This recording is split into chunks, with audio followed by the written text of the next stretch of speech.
अगर आप हिस्ट्री पढ़ते हैं तो कुछ प्रश्न कॉमनली आपके मन में आता है जिसका आंसर आपको नहीं मिलता है। अगर आप हिस्ट्री के बारे में कुछ हिस्ट्री पढ़ते हुए कभी कभी आपको कुछ ऐसे प्रश्न, जब उस टॉपिक को या पर्टिकुलर चैप्टर को आप कवर करते हैं तो कुछ प्रश्न ऐसे आ जाते हैं जिसका जवाब आपको नहीं मिलता, ना तो कहीं बुक में और ना तो कोई बताता है। जैसे आपके मन में ये क्वेश्चन बहुत पहले से आया होगा अगर आपने यहाँ तक की हिस्ट्री को कवर कर रखा होगा मॉडर्न हिस्ट्री में, कि सरदार वल्लभ भाई पटेल को छोड़कर गांधी जी ने नेहरू को क्यों प्रधानमंत्री बताया, जबकि 15 में से 12 वोट किसको मिले थे?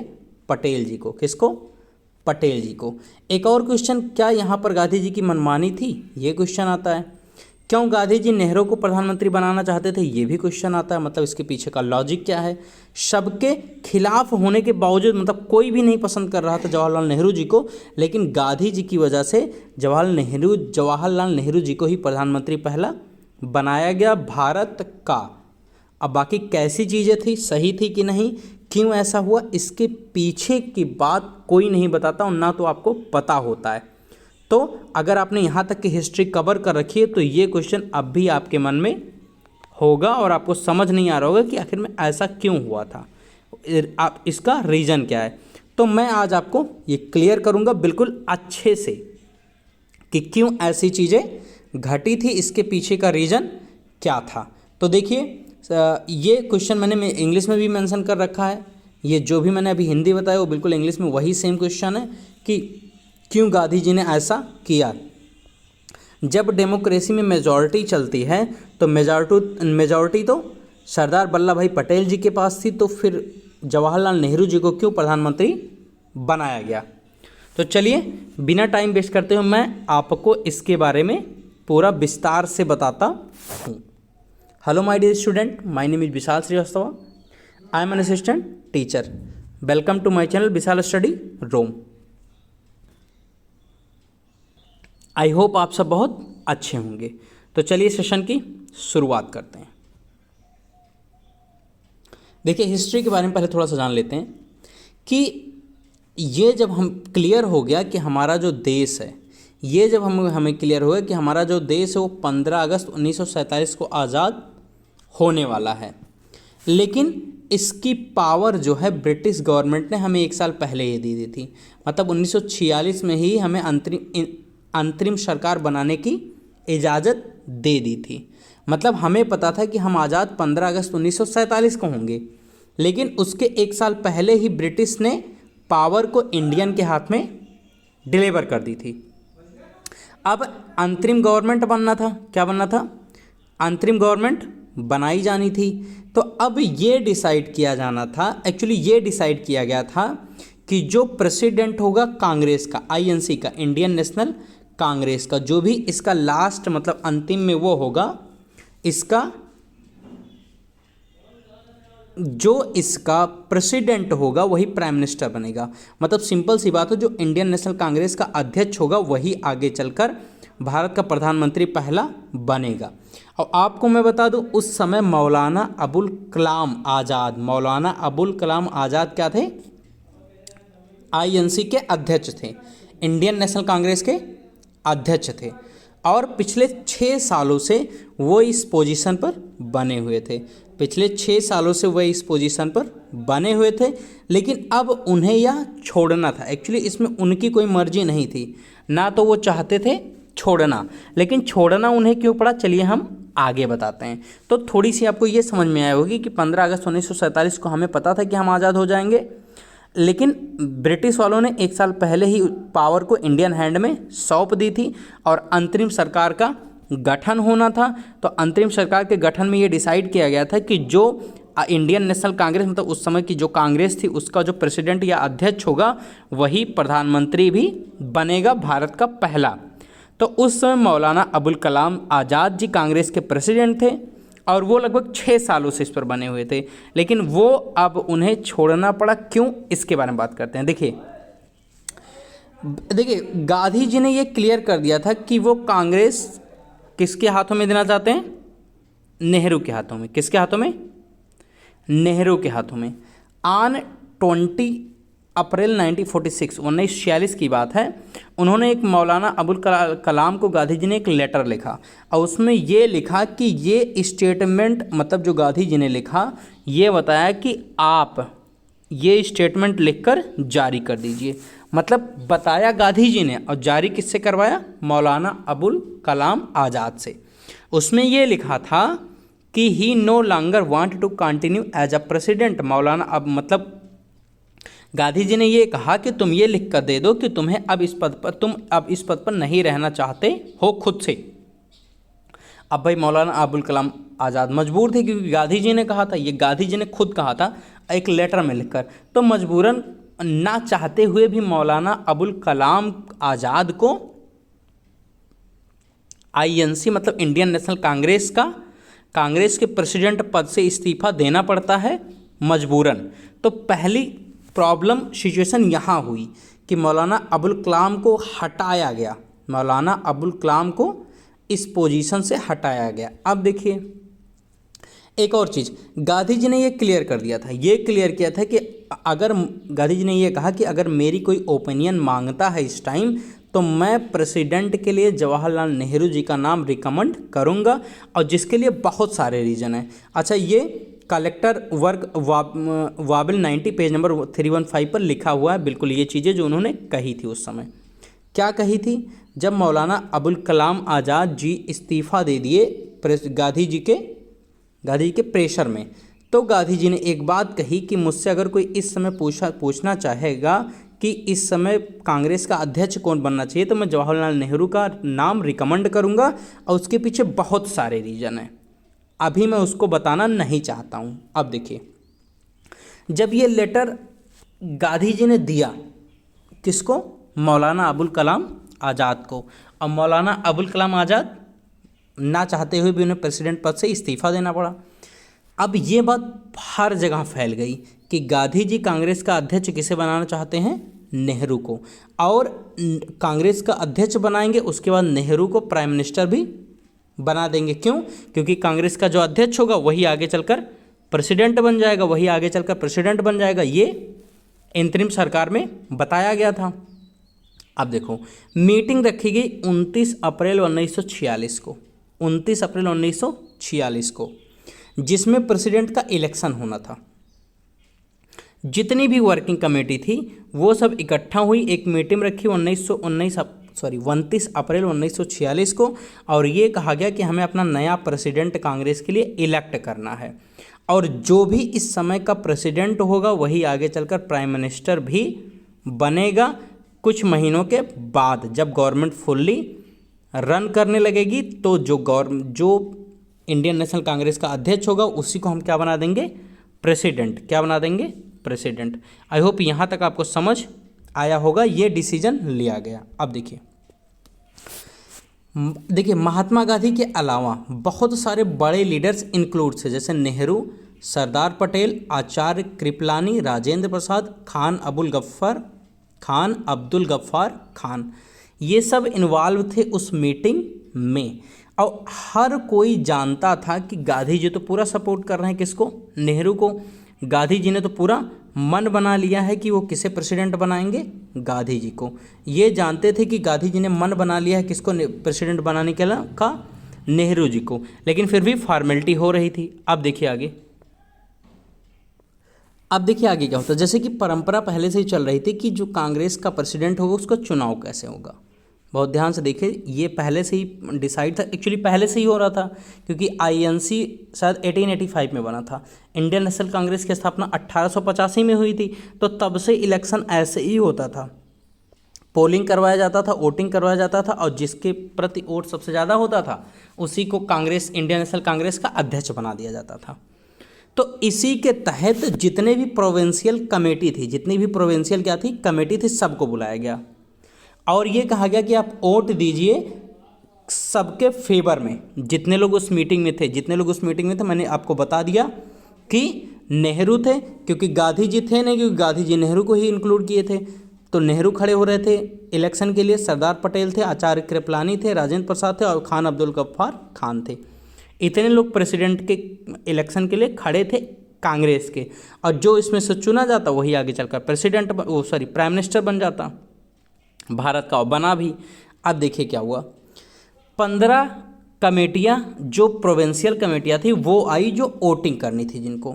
अब आपको जानकर हैरानी होगी कि 15 प्रोविंशियल कांग्रेस कमेटी में से 12 लोगों ने, कितने लोगों ने, 12, मतलब 15 कमेटी थी, इसमें 12 कमेटी ने पटेल का नाम रिकमेंड किया कि किसको अध्यक्ष होना चाहिए, पटेल को। किसको अध्यक्ष होना चाहिए, पटेल को, वल्लभ भाई पटेल को। देखिए 12 इसमें से, 15 कमेटी में से 12 ने पटेल का नाम दिया, और जो 3 बची, 12 तो दे दी, जो 3 बची उसमें से एक ने कहा कि आचार्य JB कृपलानी को वोट किया, दूसरा पट्टाभी सीता रमैया को। मतलब आप बहुत यहाँ आश्चर्य होंगे कि नेहरू को कोई वोटिंग ही नहीं किया, मतलब नेहरू का नाम ही नहीं लिया किसी ने प्रेसिडेंट के पोस्ट के लिए। मतलब किसी ने भी 15 जो कमेटी थी उस कमेटी में से इवन सिंगल आदमी नहीं चाहते थे कि प्रेसिडेंट इस समय नेहरू बने, क्योंकि नेहरू बनेंगे तो वही आगे चलकर प्रधानमंत्री भी बन जाएंगे। तो किसी भी कमेटी ने इनका नाम रिकमेंड नहीं किया, लेकिन फिर भी कैसे बने, अब आगे बहुत ही इंटरेस्टिंग चीज़ है। देखिए पूरी सारी कमेटी खिलाफ थी, लेकिन सारी कमेटी जो खिलाफ थी वो भी ये जानते थे कि गांधी जी इकलौते ऐसे हैं जो नेहरू को इस बार फिर से कांग्रेस का अध्यक्ष बनाना चाहते हैं, और ये चौथी बार था। इससे पहले 3 बार ये ऑलरेडी अध्यक्ष बन चुके थे। कौन, जवाहरलाल नेहरू 3 बार अध्यक्ष थे, ये चौथी बार गांधी जी इनको बनाना चाहते थे मनमाने ढंग से। अब देखिए अब क्या था, जो पार्टी जनरल सेक्रेटरी थे कृपलानी ने एक PCC section slip Gandhi ji को दी, और गांधी जी ने देखा कृपलानी की तरफ। देखिए जो जैसे 15 ये था, 15 कमेटी थी, तो 12 लोगों ने क्या किया, उनकी तरफ वोटिंग किया। तो ये पत्र जो हुआ ये गांधी जी की तरफ फॉरवर्ड कर दिया कृपलानी ने, क्योंकि वही उस समय सेक्रेटरी थे। अब जैसे ही एक्चुअली गांधी जी को पता ही चल गया था, तो गांधी जी तुरंत कृपलानी को घूर के देखते हैं। कैसे देखते हैं, घूर के देखते हैं, और कृपलानी तुरंत समझ जाते हैं कि गांधी जी जो अभी 12 वोट पटेल को पड़ा है उससे वो बहुत ज़्यादा नाखुश है। फिर गांधी जी कृपलानी तुरंत क्या करते हैं, उसमें नेहरू का नाम प्रपोज कर देते हैं, नया प्रपोजल बनाते हैं।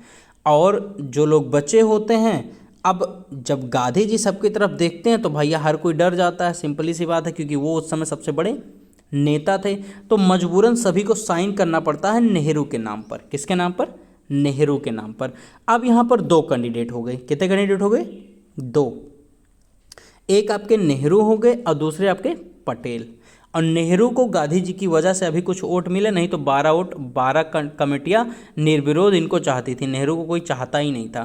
तो ये तो अकेले ही जीत गए थे, अध्यक्ष हो जाते। लेकिन गांधी जी की वजह से जब कृपलानी को उन्होंने घूर कर देखा तो JB कृपलानी ने मजबूरन सबसे हस्ताक्षर करवा के नेहरू का नाम भी आगे लाया। अब इलेक्शन में 2 लोग हो गए, एक नेहरू एक पटेल। अब आगे क्या हुआ वो मैं आपको बताता हूँ। देखिए अब नेहरू तो जीत नहीं सकते थे, जब तक पटेल अपना नाम वापस नहीं लेते इलेक्शन से तब तक नेहरू जीत ही नहीं सकते थे, क्योंकि पटेल तो ऑलरेडी जीते हुए थे। लेकिन अब एक सिचुएशन ये थी कि पटेल अभी अपना नाम वापस ले लें तो ये निर्विरोध जीत जाएंगे, क्योंकि 2 लोग हो गए हैं। तो पटेल तो अभी रेडी नहीं थे। लेकिन कृपलानी ने एक विड्रॉल एप्लीकेशन लिखा और पटेल की तरफ दे दिया कि आप इस पर सिग्नेचर करो कि आप अपना नाम वापस ले रहे हो। आप अपना नाम क्या कर रहे हो, वापस ले रहे हो। क्यों, उसमें यह भी लिखा कि गांधी जी चाहते हैं कि कौन प्रेसिडेंट बने, नेहरू। गांधी जी चाहते हैं कौन प्रेसिडेंट बने, नेहरू। इसीलिए तुम्हें हर हाल में अपना नाम वापस ले लेना है। लेकिन पटेल ने साइन नहीं किया, वो गांधी जी की तरफ उसको भेज दिए। मतलब पटेल ने उस पर साइन नहीं किया जो कृपलानी ने दिया, और उसको वो किस तरफ भेज देते हैं, गांधी जी की तरफ। और गांधी जी उसे देखते हैं और नेहरू से कहते हैं, नेहरू से ये कहते हैं कि जितनी भी ये जो 15 कमेटियां हैं ना, प्रोविंशियल कमेटियां, उनमें से कोई भी तुम्हारा नाम रिकमेंड नहीं कर रही है, तुम क्या कहना चाहते हो। मतलब वो पूछते हैं जवाहरलाल नेहरू से कि भैया 15 कमेटियां जिनमें से इवन सिंगल कमेटी भी नहीं चाहती कि तुम इस बार अध्यक्ष बनो तो तुम क्या कहना चाहते हो। अब इस बात पर बिल्कुल नेहरू एकदम शर्मिंदगी से कुछ नहीं बोलते हैं, बिल्कुल शांतिपूर्वक बैठे रहते हैं, कुछ भी नहीं कह पाते। अब इसके बाद देखिए, जब गांधी जी ने इनके तरफ बढ़ाया था तो पटेल भी थोड़ा सा गांधी जी को बहुत ज़्यादा मानते थे, पहले नहीं मानते थे, लेकिन चंपारण और बहुत सारे सत्याग्रह से इनसे बहुत ज़्यादा प्रभावित हुए थे। तो मजबूरन अब यहाँ पर इलेक्शन जीतने के बाद भी ये क्या कर लेते हैं, अपना नाम वापस ले लेते हैं। कौन? पटेल, गांधी जी की वजह से। सिर्फ इसके पीछे का रीज़न क्या था? गांधी जी। और पटेल क्या बन जाते हैं, सॉरी, उसके बाद नेहरू क्या बन जाते हैं? प्रेसिडेंट बन जाते हैं। किसके? कांग्रेस के। और कांग्रेस के प्रेसिडेंट बनते हैं, वही आगे चलकर प्राइम मिनिस्टर भी बन जाते हैं। ये कहानी थी पूरी। और उसके बाद पटेल को वाइस प्राइम मिनिस्टर बना दिया जाता है। ये प्राइम मिनिस्टर बन जाते हैं और ये वाइस प्राइम मिनिस्टर बन जाते हैं। हालांकि वाइस प्रेसिडेंट प्राइम मिनिस्टर अब नहीं होता, पहले इनको बना दिया गया था।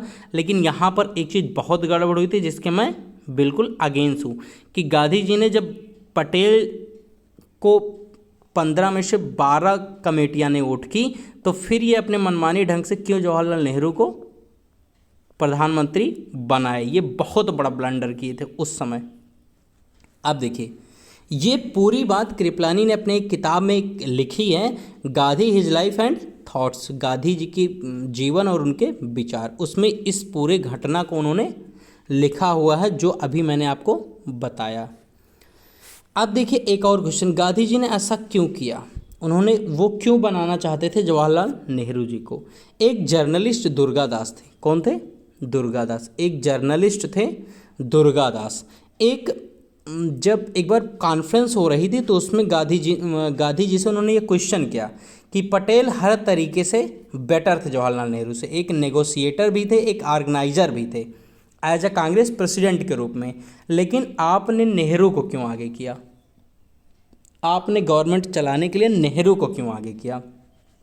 तो दुर्गादास जो कि एक पत्रकार थे, जब उन्होंने ये गांधी जी से क्वेश्चन पूछा तो गांधी जी ने ये कहा कि बिल्कुल सही कह रहे हो। नहीं, दुर्गादास ने ये पूछा कि जो क्वालिटी आप जवाहरलाल नेहरू में पा रहे हो, क्या वो क्वालिटी आप पटेल में नहीं है?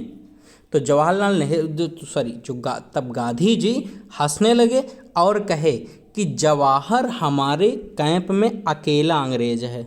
इंग्लिश मैन का मतलब अंग्रेज। उन्होंने कहा कि हमारा ये जो पूरा भारत है उसमें एक अकेला अंग्रेज कौन है? जवाहर है। जवाहरलाल नेहरू की बात करें तो उसके बाद इस बात को उन्होंने टाल दिया। मतलब एक प्रेस कॉन्फ्रेंस में जो दुर्गादास जो कि एक पत्रकार होते हैं, वो पूछते हैं कि एक नेगोशिएटर ऑर्गेनाइजर के रूप में बहुत अच्छे से चलाते पटेल इस सरकार को, तो आपने पटेल में ये खूबियां ना देखते हुए नेहरू को आगे कर दिया।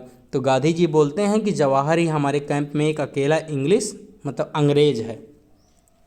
अब इससे दुर्गादास थोड़ा सा नाखुश होते हैं, हालांकि गांधी जी को भी पता चल जाता है कि ये आंसर सेटिस्फेक्शन वाला नहीं है। तो जवाहर एक और चीज़ जो कहते हैं, गांधी जी फिर एक कहते हैं कि जवाहरलाल नेहरू कभी सेकंड आना नहीं पसंद करते। अब ये यार वाहियात बात है एकदम, कौन समझाए। उन्होंने ये बात कहा कि जवाहर कभी भी दूसरे स्थान पर नहीं आना चाहते, भले ही वो एक भी वोट ना पाए, लेकिन उनको पहले स्थान पर बना दिए ज़बरदस्ती। ये बिल्कुल बहुत बुरी बात है, लेकिन फिर भी मैं आपको और समझाता हूँ।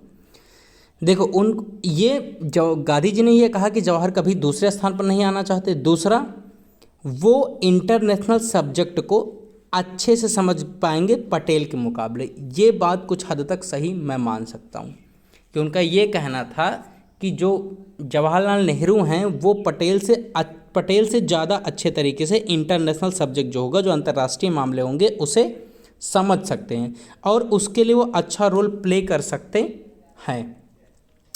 और दो बुलक मिलकर ही एक गवर्नमेंट कार्ट को खींचते हैं, पुल करते हैं। दो बुलक मिलकर ही चलाते हैं। बहुत बेसिक कॉन्सेप्ट है। अच्छा, इन्होंने ये बताया कि जो नेहरू होंगे वो इंटरनेशनल काम को देखेंगे और जो पटेल होंगे वो नेशनल काम को देखेंगे। ये कौन कहा? गांधी जी ने। और इससे दोनों मिलकर इस जो गवर्नमेंट रूपी मतलब बैलगाड़ी है, उसको ये दोनों मिलकर खींचेंगे। ये गांधी जी का जवाब था उस पत्रकार के लिए। आई होप ये आपको समझ आ गई होंगी कि गांधी जी ने क्यों जवाहरलाल नेहरू का नाम रिकमेंड किया, क्यों पटेल जी को प्रधानमंत्री नहीं बनाया, या क्यों कांग्रेस का अध्यक्ष पटेल को नहीं बनाया, उसके पीछे का रीज़न भी मैंने 2-3 आपको बताया, जो कि मेंशन है अब तक किताब में। ये चीज़ें आपको पढ़ाई नहीं जाती, लेकिन मैंने सोचा आपको ये चीज़ बतानी चाहिए। और मेरे हिसाब से यहाँ पटेल जीते तो पटेल को पीएम या इंडियन नेशनल कांग्रेस का अध्यक्ष बनाना चाहिए था, और यही आगे चलकर प्रधानमंत्री भी बनते। लेकिन गांधी जी की वजह से जवाहरलाल नेहरू बनाए गए। हालांकि जो भी था वो अब अच्छा ही है, कोई दिक्कत नहीं, सब कुछ बेहतर चल रहा है। लेकिन एक अनफेयरनेस हुई थी पटेल जी के साथ में, जो मुझे लगा आपको बतानी चाहिए। तो आई होप आपको समझ आज से ये आ गया होगा कि हाँ क्यों ऐसी चीज़ें हुई, लेकिन हिस्ट्री में हमें नहीं बताया जाता। अब आपके मन में ऐसा कोई क्वेश्चन नहीं आएगा, आया होगा तो ये ख़त्म हो चुका होगा, आप किसी और को भी अच्छे से इस बारे में बता सकते हैं। बाकी खुश रहिए, मस्त रहिए, अपने आप को सेफ रखिए। बाकी मैं ऐसी ही जानकारी आपको देता रहूँगा, तो चैनल को सब्सक्राइब जरूर कर लेना, ताकि आपको वीडियो की नोटिफिकेशन मिलती रहे, आपको नए वीडियो का अपडेट मिलता रहे। बाकी खुश रहिए, मस्त रहिए। Thank you for watching. This is Vishal Srivastava signing of.